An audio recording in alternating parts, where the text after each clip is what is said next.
Ministers, my colleagues ministers are upstairs, they bring up join us. Distinguished speakers and delegates, all protocols observed. It gives me pleasure to be speaking at this opening of the Uganda Side event. Government of Uganda is honored to be partnering with the Government of Uganda, United Nations Department of Economic and Social Affairs, UN Women in Uganda, Civil Society Organization Partnership for Development Effectiveness, and the Reality of Aid Africa in convening this side event on a very important topic of accelerated actions and partnership for SDG delivery. Ladies and gentlemen, at this midpoint in the SDG implementation journey, it is important that we double up our efforts. The global statistics on SDG progress, as well as the national progress for many countries, point at clearly challenging issues.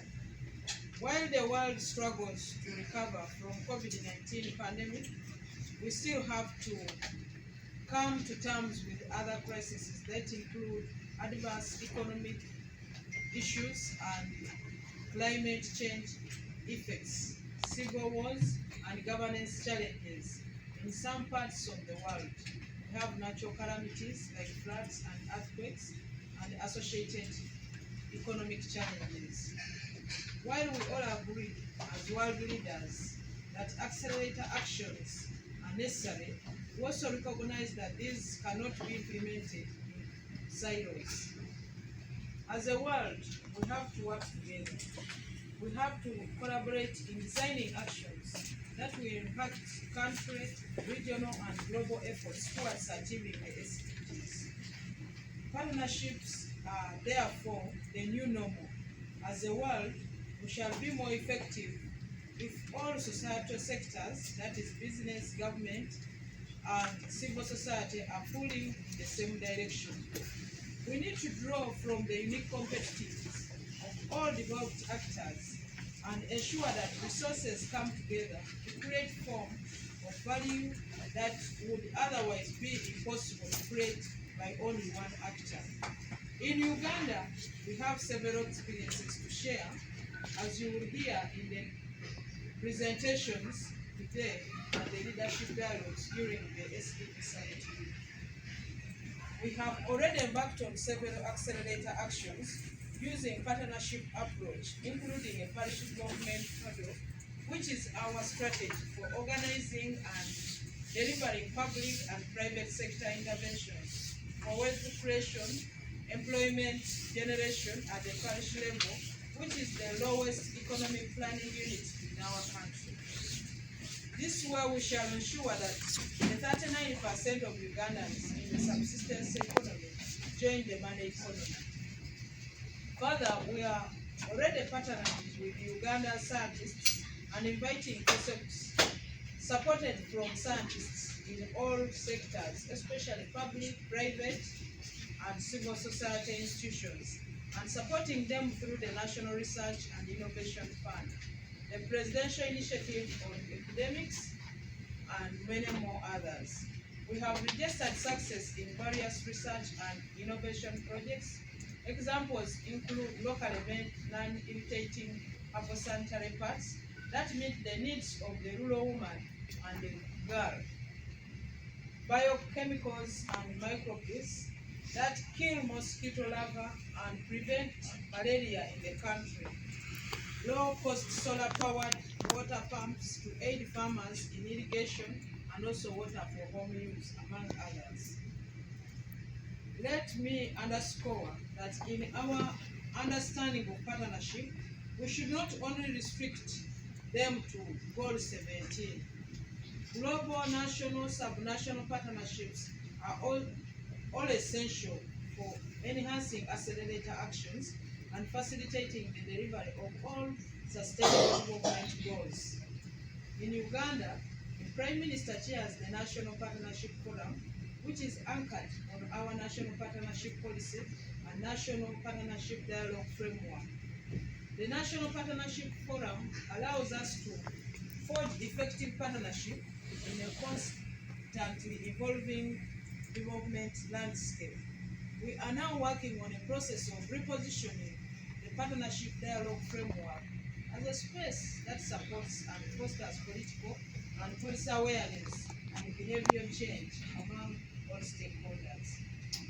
Through the partnership forum, we shall continue to forge consensus on priority actions even in these times of growing complexity and competing agencies in our country. We recognize that all development actors are facing tough choices when adopting their policies, strategies, and partnership to respond to ever new realities and crises.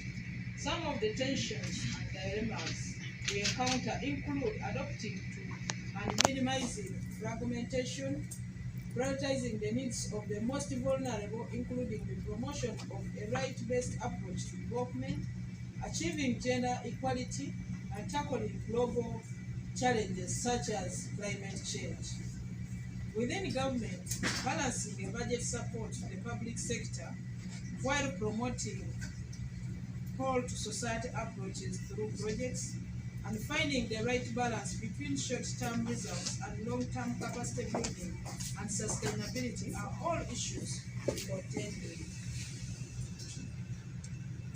Excellencies, ladies and gentlemen, let me conclude by underscoring the partnership and dialogue are very important to any country development. They offer opportunities for constructive engagement, even in areas where there is divergence of opinion.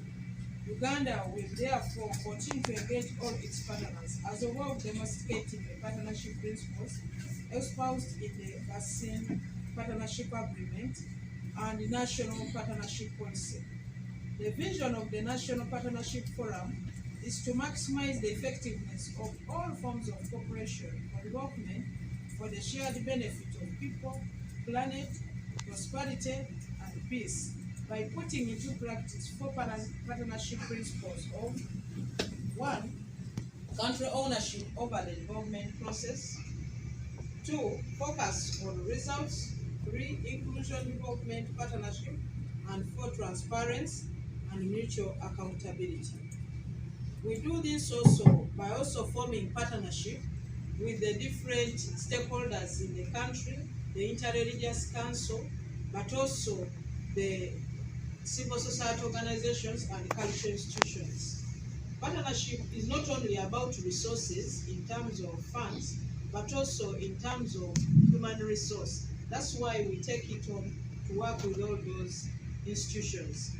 As the world agrees on the SDG Rescue Plan for the next 7 years, Uganda and its partners will continue to work together. In attaining the agreed accelerator action, we shall continue to mobilize partner support and commitments in full recognition of the urgency of the matter at hand and the need to create a refined modus operandi if we are to reach the SDG targets. We are remaining with only 7 years and we still have a lot to do to work together as teams, not only as individuals. Thank you for listening. To God and my country.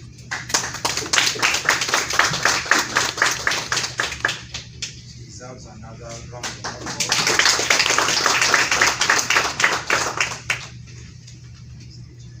In line with what she has said, basically, this dialogue is about